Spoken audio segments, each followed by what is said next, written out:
Hey guys, this is John from Fear No Evil, and this is a quick little Quickcast. I just want to address something real quick, and don't want to make too much of it, but this is something that I know some people are not going to love to death, but one of the things that I see a lot with Christians, and I'm glad that people express their faith and wear, T-shirts and stickers and all that kind of stuff. It's always good to see that stuff, but I think sometimes I look at the message those things are sending, and I know the stuff that I make myself. I don't always get perfect, but one of the ones I see a lot is the whole "not today, Satan" thing. And I don't want to pick on anybody for having that stuff. I know a lot of people do, and I don't want to alienate anybody or make anybody feel weird about that stuff. But I've been thinking about it a lot lately, and I think it's okay to to have an idea like that, but I think it definitely has to kind of come with some context. And I think that anybody out there who just thinks, well, I'm just gonna tell Satan off, and he's no match for me, and that kind of thinking, I think is probably gonna get you into trouble.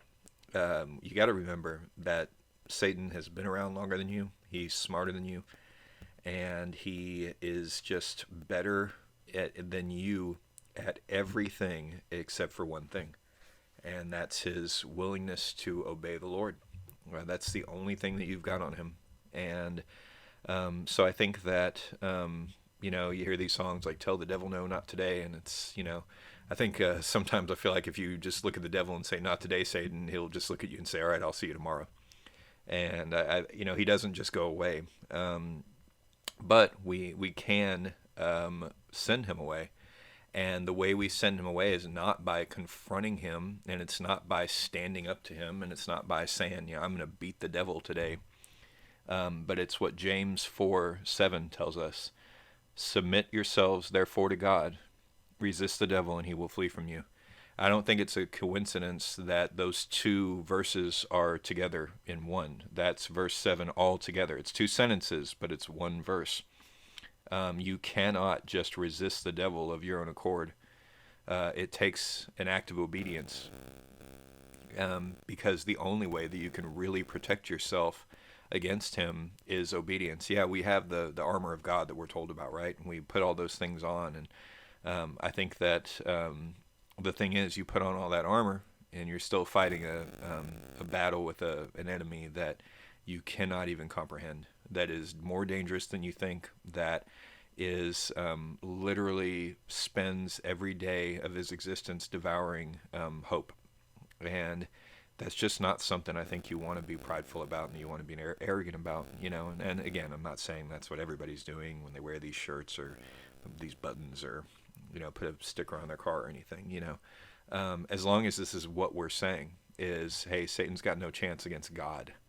That's different, because the thing about it is, none of us are perfect, and the more we try to be perfect, I think the more that we give the devil a foothold in a fight. The more we give him something to condemn us for, because we're never going to get there. But I think that one of the things I've heard that I like is when I've heard it said that you can't break the broken.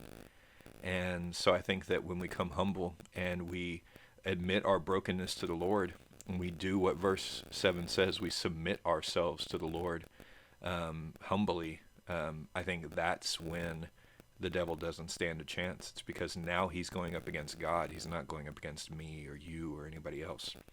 And so the one way that we know we're always protected by the Father is to come before him, and you cannot come before him if you're not broken. You can't come before him with pridefully, standing there in your own righteousness or perfection. You can't do that. You have to be broken. You have to accept his judgment. You got to accept his grace, and then you can stand before him. And when you don't stand before him, you kneel before him. And when you're on your knees before God, that's when the devil's got no chance, because that's when he's fighting against the person he really should be fighting against, and that's the Lord, and it's not you.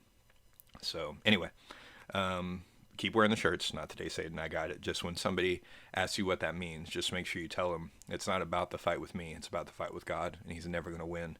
And that's who I'm rooting for in this one. Not me, but him. All right. Thanks a lot, guys. God bless you.